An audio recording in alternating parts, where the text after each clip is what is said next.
Hey everyone's Ryan here. It's been a while since I last did a video. The last one was the WWE Superstar Shake-Up and my predictions for it. I think I was half right, but considering how the past few weeks have gone for WWE, it doesn't matter anymore. This whole wild card rule that makes no sense. They've tried to create their own rules where it's supposed to be 3 superstars from Raw can go on to SmackDown and 3 superstars from SmackDown can go over to Raw. Or as Vince put it, 3 superstars from SmackDown can go to SmackDown. And then they put a thing on their website that basically said 5 superstars can go from Raw to SmackDown or from SmackDown to Raw, but only once they can do that. The following week, the same 5 superstars pretty much went from both shows. So, Miz, Usos, I'm trying to think of what else. It's Miz, the Usos, and there's 2 other people. I think Lacey Evans is one of them, and someone else have gone from Raw to SmackDown twice.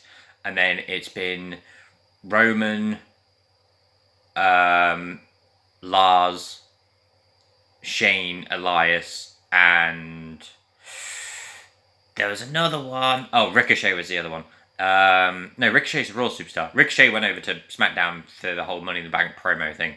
But yeah, like literally, it's just been a mind fuck.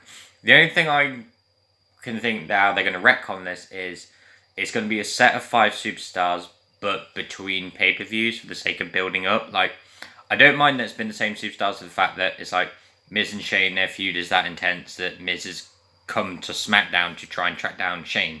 Well, yeah, that makes sense. Some of these matches are there for the sake of being there, and there's no real feud there, but I'm going to go through them with you.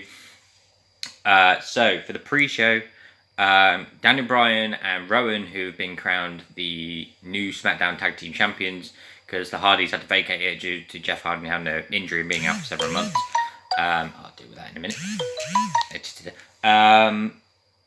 Yeah, so they had this thing up where it's like, who's going to be crowned? Like, Shane's going to crown the new Tag Team Champions. And I was thinking to myself, because the pictures they put up were like, pretty much every tag team they have and some extra people. They put Finn and Ali together, despite the fact they've never tag teamed together. You had... you had... I can't remember SmackDown's tag team division. That's how bad it is. There's literally no one there. But they basically had pictures of them up. I think it's like Gallows and Anderson. Like, literally, that's how bad it is. SmackDown no longer has a tag team division. Anyway, one of the pictures for that was Shane and Elias. So, to me, I was thinking, well, Shane's going to crown himself and Elias as tag team champions because, you know, he's the best in the world and all that shit. But he actually gives it to Daniel Bryan and Rowan, who didn't show up on the thing, which is actually quite nice. Gives Daniel Bryan something to do now that he's away from the WWE title picture.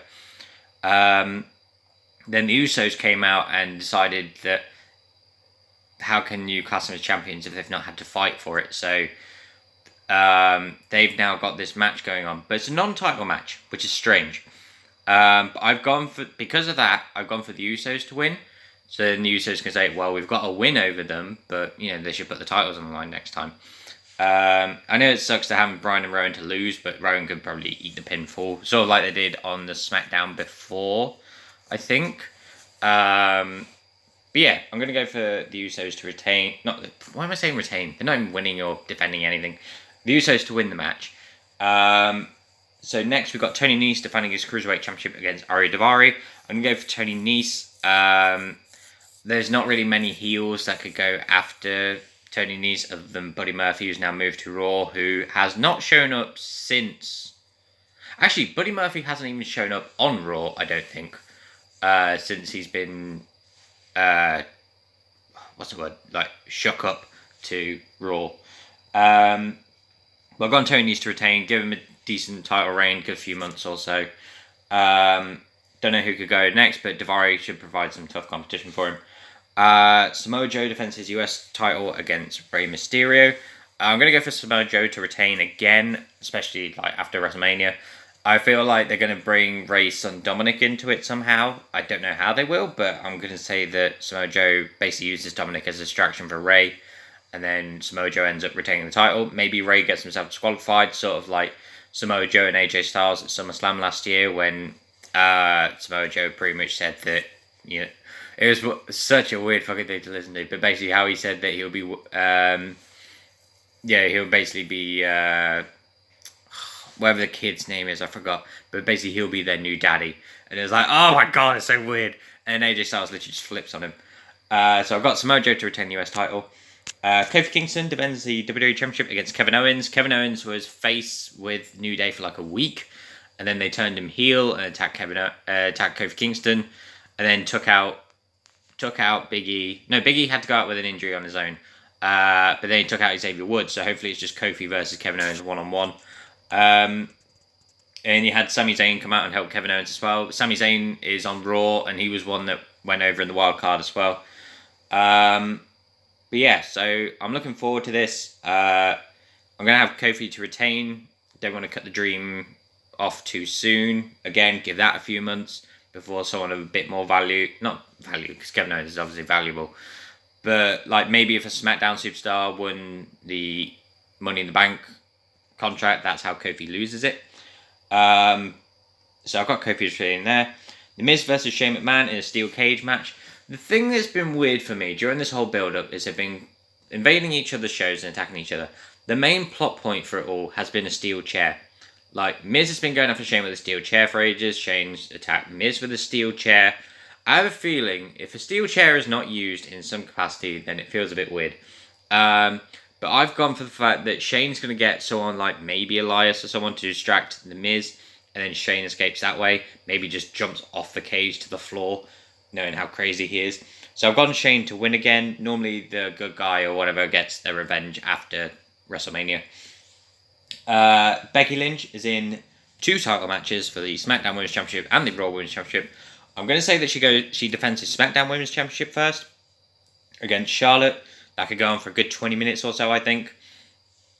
I've got Becky to retain against Charlotte. It's going to be a long fought contest. Becky barely escaping. And then straight away into the Raw Women's Championship, Lacey Evans comes out, hits her with a women's right. And then Lacey wins the Raw Women's Championship off Becky Lynch. Now, I know one of the things would be Charlotte can win the SmackDown Women's Championship, take the title with her to SmackDown, whereas they need Becky on Raw. But I feel like it would make more sense if Charlotte doesn't win the title again. I think we don't want her to be... Like, she's already an 8-time Women's Champion in the space of 4 years of being on the main roster, I think. So it'd be nice for someone else to maybe get it off Becky that's not Charlotte Flair. Sort of like do what they did with John Cena. People got sick of him for the fact that he kept winning all the time. If you take him away from the title for a while, people start appreciating him again. Like Bayley now is pretty much getting back into reappreciation. So there's that. But yeah, so I've got I've got Becky Lynch to retain against Charlotte, but then lose the title to Lacey Evans. Seth Rollins versus AJ Styles for the Universal Championship. AJ Styles has been hinting at a bit of a heel turn. Maybe he could use that for his match against Seth, but I have a feeling that Seth is just going to pull out the victory, maybe with some dirty tactics of his own. Like last year, for instance, he faced Elias and he grabbed his tights to retain the title, which obviously the ref didn't see. It's about the fact it was a face.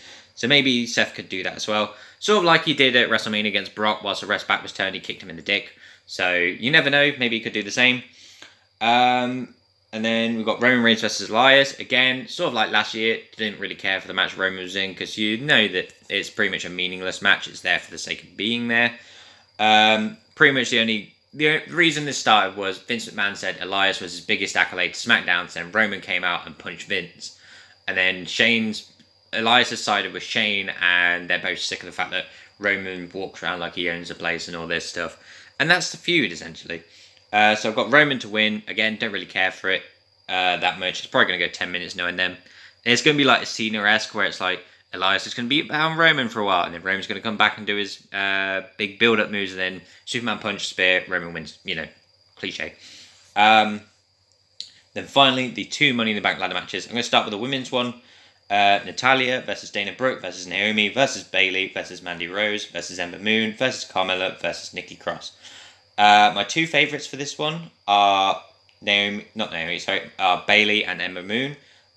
But I'm going to go with Bayley for this one. Because if Becky Lynch keeps the SmackDown Women's title, I have a feeling that Bayley can cash in on Becky and then start off a feud between Becky and Bayley, which will be nice to see. Maybe a Bayley heel turn, I don't know.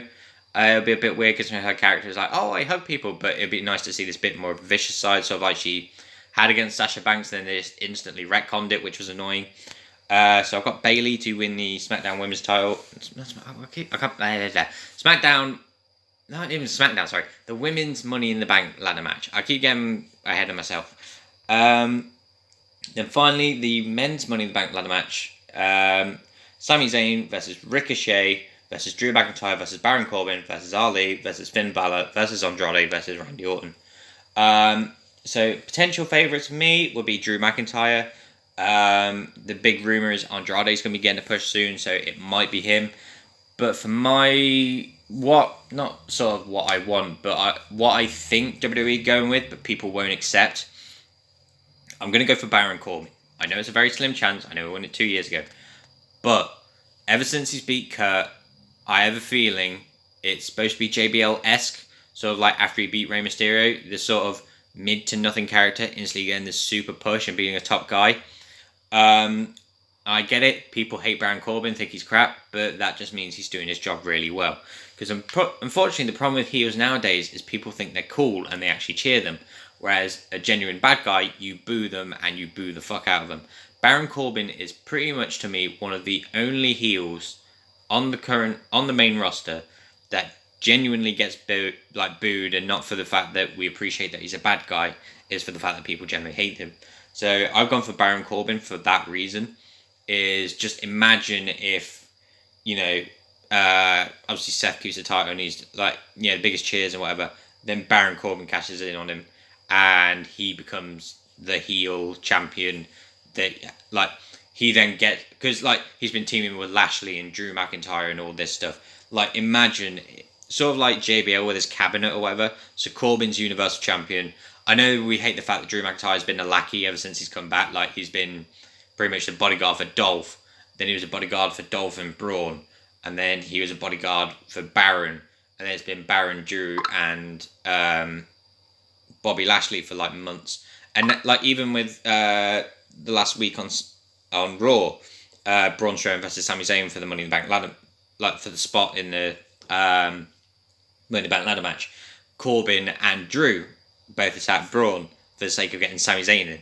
So, but like I said, I've gone for Baron Corbin because it would be nice to have something like that happen where Corbin's sort of the big heel figure, and then because basically that's the story that WWE like to go for years and years, is literally bad guys on top for ages. When it comes around to WrestleMania, the good guy eventually overcomes all the odds and wins. So basically my predictions are Usos, Tony Nese, Samoa Joe, Kofi Kingston, Shane McMahon, Becky Lynch against Charlotte Flair, Lacey Evans, Roman Reigns, Seth Rollins, Bayley, and Baron Corbin. Thank you for watching this video for my predictions. I know it's been a while since I've done any video. I was going to stop at some point, but I'm restricting myself to pretty much just WWE related stuff. I might do some gaming videos, depends on what I play and stuff like that. I've just sort of not really had the time or just wanted to focus on stuff like this. It's it's just having the time to actually do it, and I've been really busy with work lately, so there's that too. But again, thank you very much for watching my video. Let me know what your predictions are, and I shall hopefully see you in the next one.